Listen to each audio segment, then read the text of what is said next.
Culture Team, and today on Gloss TV I'm chatting to Andrea from Pit Chix to find out how I can do a couple of things that I have no idea how to do on the Girls' Day Out car. Hi Andrea, thanks so much for taking the time to talk to us today. Can you tell us a little bit about Pit Chix? Pit Chix is a business which helps ladies look after their own cars and prevent anything major happening to their cars before it happens. So you can learn how to do your own, check your own oil and water, check your own tyre pressures, your battery levels, all those sorts of things. So you're never caught short in the middle of the country with no idea what to do. So it's, like I said, a really good preventative way to stop anything happening majorly to your car before it happens. This time in a recession, you'll save lots and lots of money on taking your car in to get serviced, that sort of thing. Although you do need to get your car serviced regularly, you'll know if you're getting ripped off or not. You'll be able to check over your own car yourself, so know if you've been taken for a ride or not. Oh, that sounds great. So what are you going to take me through today? Today we're going to show you how to check your own oil. Excellent. All right, stay tuned guys. Always make sure that you've got a towel, a nice clean towel to wipe the dipstick with. Always make sure you're on a flat surface. Always make sure that your engine is warm, because oil expands with heat, so you want your oil to be at the maximum expansion. You'll always find your dipstick, this is a Suzuki, which is in the centre of the engine, but most dipsticks are the lowest and closest to the engine block. It can be sometimes confused with a transmission dipstick, but you'll work it out. They're different coloured oils. So you pull the dipstick out and you wipe it. That will be your high and that will be your low. If it's not a little hole on it, it will be two little cuts in the side, or it might even say high or low. And your oil should be a reasonably nice golden colour. See, this is actually quite not too bad. I bet sometimes if you look into your own car it will be a nice black colour, which means it's due for a service. And if your car does need filling up, you fill the oil up here where it says engine oil. And if it doesn't say engine oil, it will have a picture of an oil cap on it. And you pour the oil in there and make sure you wipe any drips or drops away from that as well, because when the engine heats up you'll get quite a horrible smelly smoke come off the engine as it heats up. But you always fill it up there, and always fill it up little bit by little bit so that you're not overfilling it, because you don't want to wet your spark plugs later on down the track if you've overfilled it, and then it's really expensive to go and get your car emptied out again.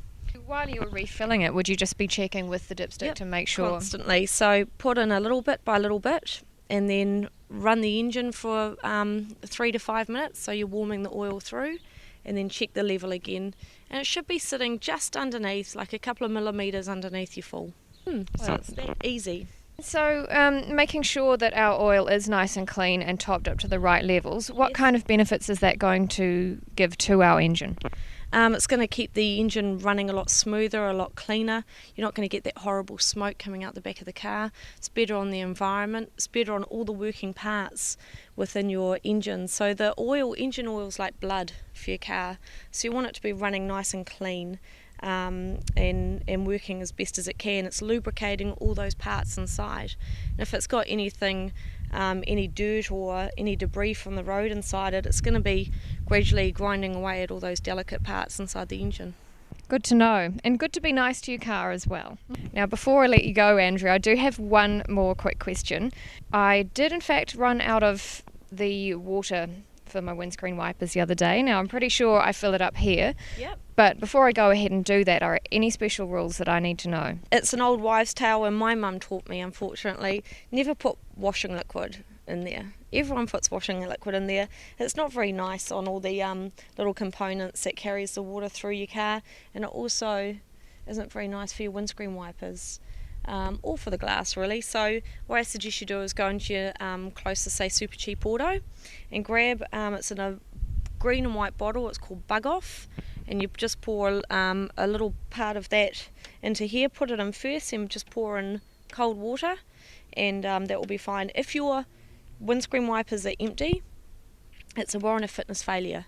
So I definitely suggest, if you're ever going in for a warrant of fitness, always ensure that your windscreen wiper fluid's always topped up, And also, if you've got a windscreen, a wiper blade on the back of your car, there'll be a couple of these in the front of the car, and if not, there'll be one in the back of the car that you can fill up as well, especially with four-wheel drives.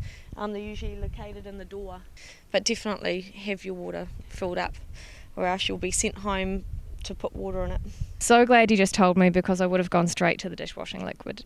So just out of interest, how did you get into this? I got ripped off considerably by a mechanic once, and I wanted to know exactly what I was paying for, and it wasn't going to happen overnight, so I decided to quit my job and learn how to be a mechanic.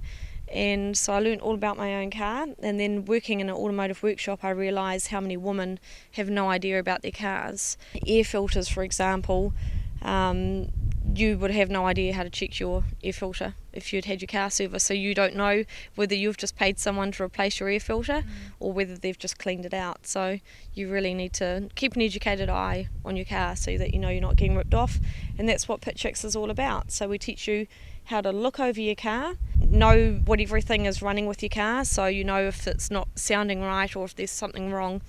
Andrea, thank you so much for your time. I've learnt so much already, and I'm thinking I really need to book myself in for one of your Pit Chix courses. That's okay, bring a few girlfriends. It makes a great Saturday afternoon. I'll bet. Thanks again. Okay.